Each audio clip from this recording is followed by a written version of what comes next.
I like sometimes to say that everything I know about human genetics I learned from malaria. And there's some real truth to that. For one thing, I first learned human genetics from Frank Livingstone. Frank was an anthropologist who specialized in understanding the role of malaria in human adaptation and evolution. He worked in West Africa to uncover the mechanics of the famous sickle cell allele and how it resists malaria. He also focused on the way that that allele interacts with other genes that have adapted to malaria. And he was one of the leaders in understanding how different genes contribute to adaptation to this very important trait. So from that standpoint, I really did learn at the knee of somebody who was focused on malaria as a factor in human evolution. But the other way in which that's true is that malaria and its effects on humans have imposed selection in many different patterns, so that when we look at the different patterns of selection that have resulted from malaria and patterns of chance evolution that have resulted from malaria in humans, we're really looking at a textbook in the way that humans can respond to selection and evolutionary forces. Mutation, genetic drift, natural selection, and migration are all incredibly important in the way that they interact to give rise to today's pattern of malaria adaptations. So understanding how malaria has affected us is really a good way of understanding how human evolution more generally has happened. Now, to talk about malaria, first I want to introduce you to the malaria parasite.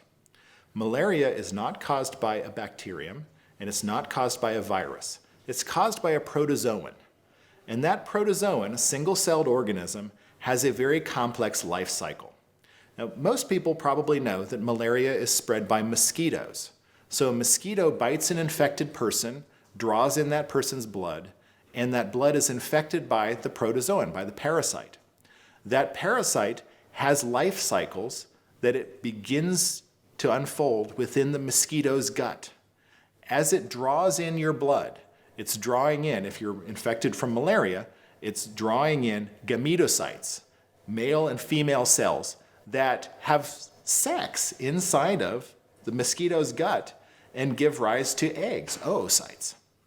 Those oocytes go through a stage within the mosquito's gut and develop into spores, sporozoites. Those sporozoites are then possibly infectious to other people who are bitten by the mosquito. So a mosquito who has these sporozoites in its gut comes along, it bites another human, and there's a blood exchange.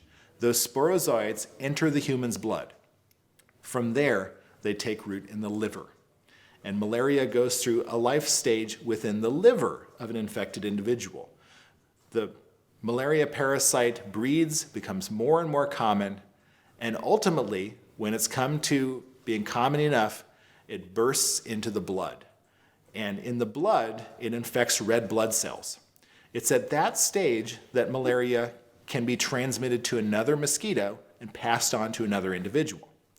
It's one single-celled organism that goes through this complex series of very distinct life stages. And each of those contributes to its trickiness as a parasite. It's very difficult for our immune systems to deal with these different phases that malaria goes through. It's in the liver for a while, but just as your body's beginning to notice it, it bursts into blood cells, and it's in your blood cells for a while, and as your body begins to resist it, it's transmitted to another individual. That cycle of being infected, going through an asymptomatic phase that could last a week or two, suddenly having fevers that knock you down because your blood cells are going through cycles of being destroyed by these parasites, and having mosquitoes bite you and transmit it to another individual.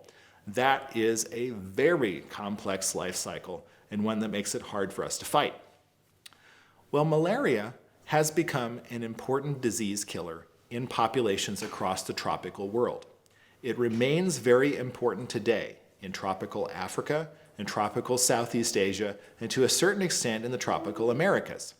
It has been important historically in a much broader area, into the subtropical and temperate regions of Europe, of West Asia, South Asia, and of the Americas, including the American South during the 18th and 19th centuries. Malaria has had a very wide geographic distribution. It's had a huge effect on human populations. But what most people don't know is that malaria, as a human parasite, is relatively recent. Malaria that infects humans around the world today occurs in multiple forms, and each of these forms is a different species of malaria. The two major species of malaria are Falciparum malaria and Vivax malaria. Falciparum is the most virulent of these. It causes the most severe symptoms, and it's most common in tropical Africa, although it also occurs in tropical Asia, including South Asia and Southeast Asia. Vivax malaria is often associated with Asia. It's most common in South and Southeast Asia, although it also occurs widely in tropical Africa. These two parasites have different histories. Falciparum malaria is closely related to the chimpanzee and gorilla versions of malaria, the Reichnauii malaria. It probably has come into humans within the last 5,000 years. It's, in other words, a very recent immigrant into human populations. Vivax malaria is a little older. It's come into human populations within apparently the last 40,000 years. So Vivax has been around a little longer. But both of those are actually very recent. Malaria parasites have infected primates for millions of years. And through most of human evolution, it looks like we were not affected by the malaria parasites that exist now. The two that are major in human populations are recent immigrants. That being said, we have lots of very, very strong genetic adaptations to these two forms of malaria. The most famous of these is the sickle cell trait. Sickle cell trait is a trait in which, if you look at red blood cells under a microscope, they have a slight tendency to become elongated, sort of oval-shaped. At an extreme, those ovals deform into the shape of a crescent moon, or a sickle shape. The sickle-cell anemia, the disorder that's a result of the sickle cell allele, is something that affects people when they have two copies of the allele that in one copy creates the sickle cell trait. The sickle cell trait is adaptive to malaria. People that carry one copy of this gene have a resistance to Falciparum malaria that people who have no copies of this gene don't have. In other words, one copy is an advantage. It causes you to survive more from malaria, causes you to have a better survival in a malarial area. Two copies of the allele, however, are bad.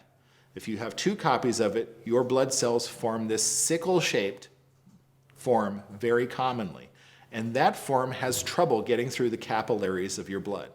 It's filtered out by your liver. You have an inability to create enough blood cells to maintain normal metabolism, and without advanced medical care, you're very unlikely to survive into your teenage years. So sickle cell anemia is a very serious genetic disorder. It's one that occurs in people who have ancestry from the populations where the sickle cell trait is common, and that's principally populations of West and Central Africa, just below the Sahara Desert, a major malaria belt. The sickle cell trait is also relatively common in Pakistan and some nearby areas of South Asia. And in the Persian Gulf area, there's both the allele that causes sickle cell in South Asia and the allele that causes sickle cell in Africa combined, because that area of the world has a history of Arab trading with both of those areas. So we have sickle cell in a very characteristic distribution that's coincident with the malaria distribution in those two areas of the world. And sickle cell appears to adapt people to malaria. It's a famous example because it invokes a balance.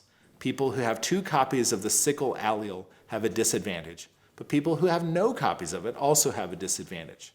The balanced polymorphism, one copy of the sickle allele and one copy of the normal allele, that balanced polymorphism has been retained in human populations for a few thousand years. Well, that's a very well-known example, and many of you will have heard of that example before. But it's far from the only example. And from sickle cell, we can generalize a bit.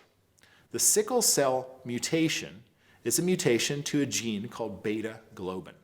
And beta globin is one of the essential components of hemoglobin, the molecule in blood cells that carries oxygen.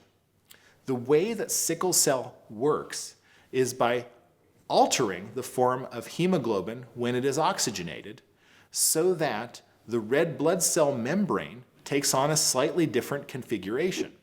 That different configuration is more difficult for the malaria parasite to infect. And so malaria has less than of an ability to have catastrophic health impacts on people who carry this one copy of this sickle trait.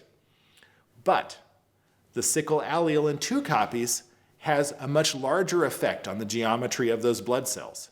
And as a consequence, they have a much greater difficulty adopting the normal form. The blood cells have a greater surface area than would be expected for their volume. They're not little spheres, they're slightly dimpled. And that dimpled shape allows them to conform their way through the small vessels of your body.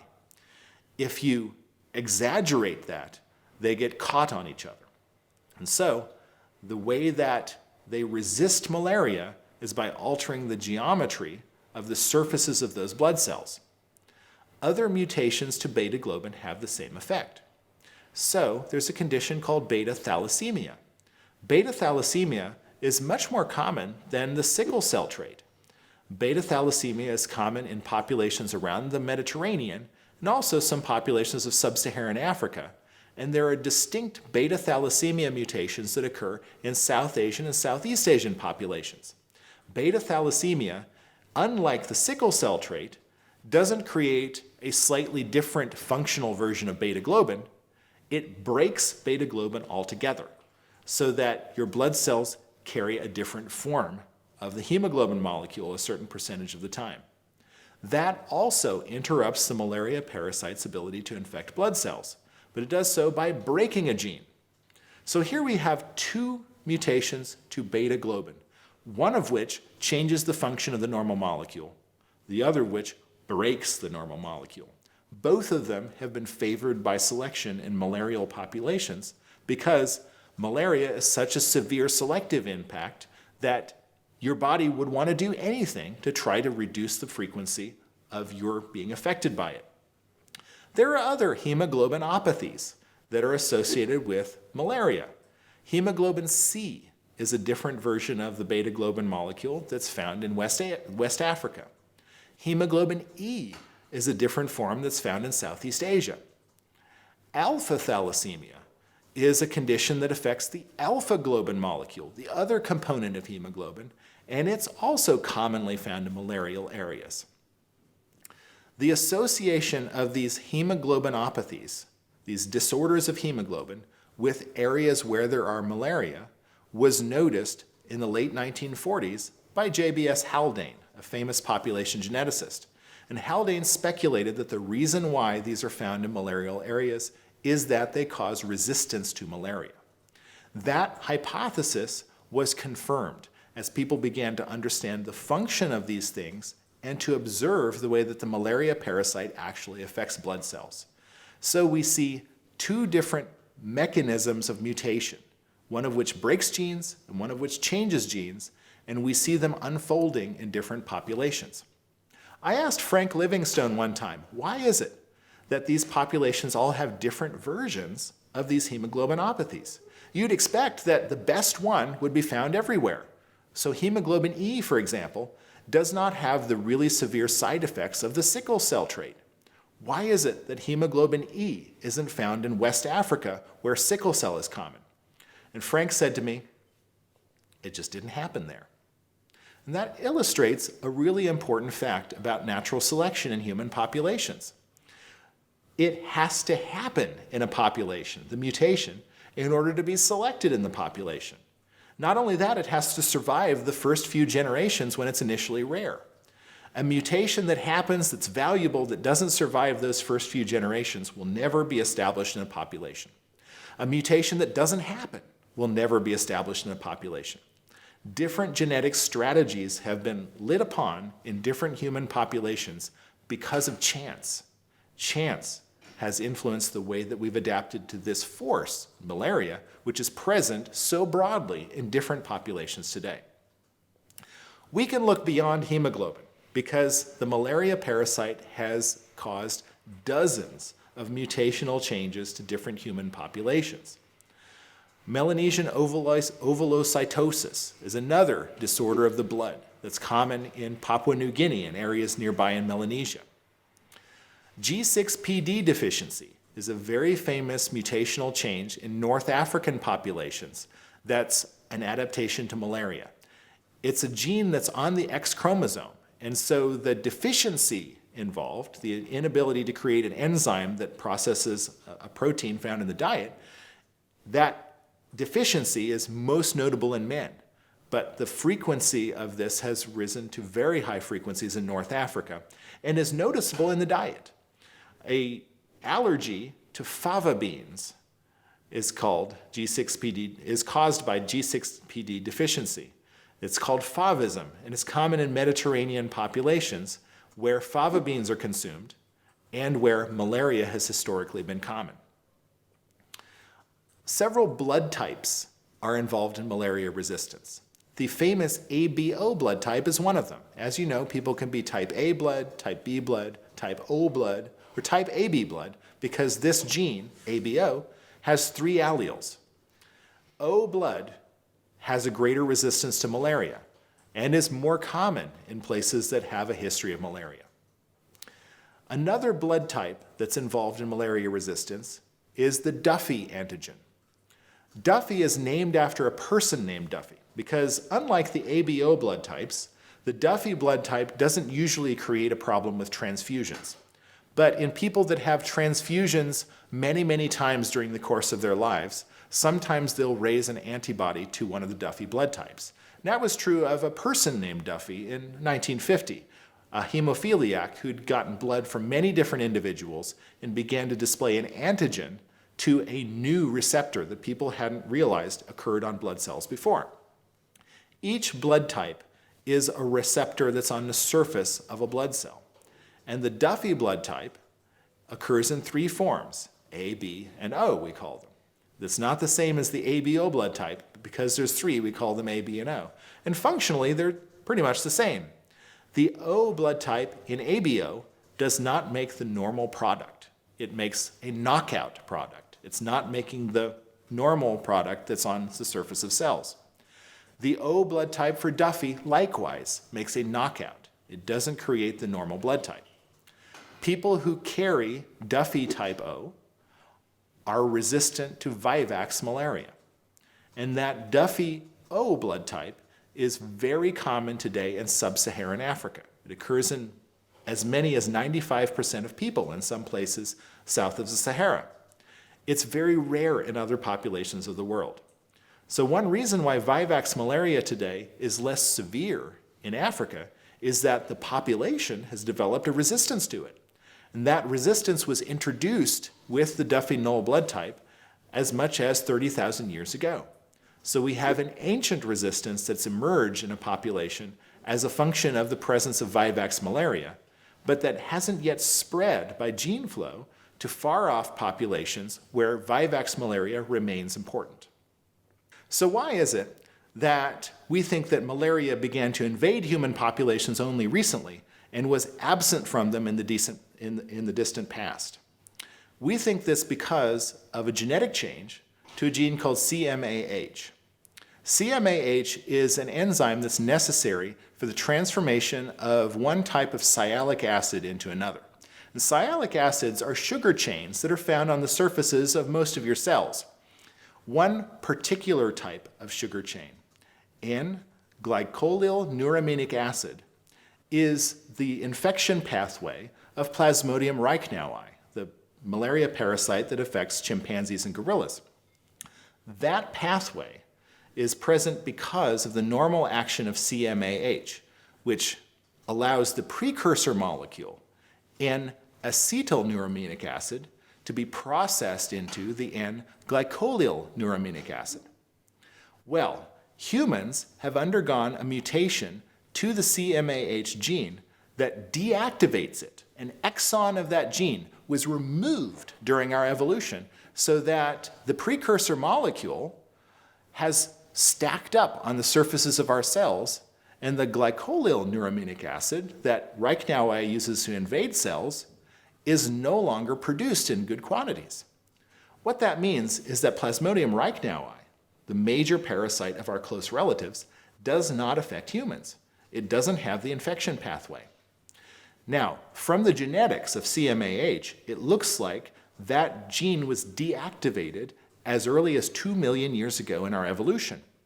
This must have been a wonderful event for ancient humans, because once that deactivation became common, malaria no longer had a purchase on our populations. Where Australopithecines presumably had the ability to be affected by the malaria parasites that affect our relatives, Homo did not. That event may have been as important in our evolution as almost anything else we could imagine, creating an opportunity for our lineage to expand and evolve through the tropics, free of this ancient malaria. As all good things in life, it was temporary. The Reichnauii parasite developed a way to invade our cells. And by doing so, it invades today the sialic acid that we express on our cells, the precursor molecule, the acetyl neuraminic acid. It did so by evolving into Falciparum malaria. So we have a new parasite that's come into human populations and has learned to deal with the trick that our ancestors developed to avoid it. That window of opportunity through which humans evolved and may have had as big an impact on us as anything else was invisible to us until we could look at the genetics of malaria and how humans have adapted to it. But we now understand that today's malaria and the effects that it's begun to have catastrophically on our population are only the most recent episode during which our population has tried to, and in some cases succeeded in, resisting malaria. We're locked in a cycle of challenge from this ancient parasite. It's once again found our population, a large population that allows it to spread throughout the world. Maybe we'll, with technology, find ways to defeat this parasite. But at the moment, our mechanisms are the major mechanisms of natural selection. They include the balancing selection on genes like sickle cell, the long history of directional selection on genes like Duffy.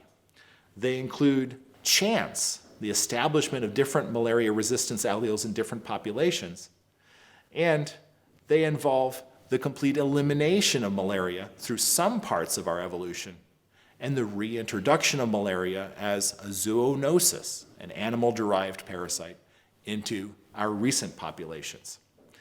Everything I know about human genetics can pretty much be categorized into those things. And so it's a great example to understand how human evolution has unfolded, and also some of the invisible aspects of our evolution that nevertheless have a huge impact on survival and reproduction.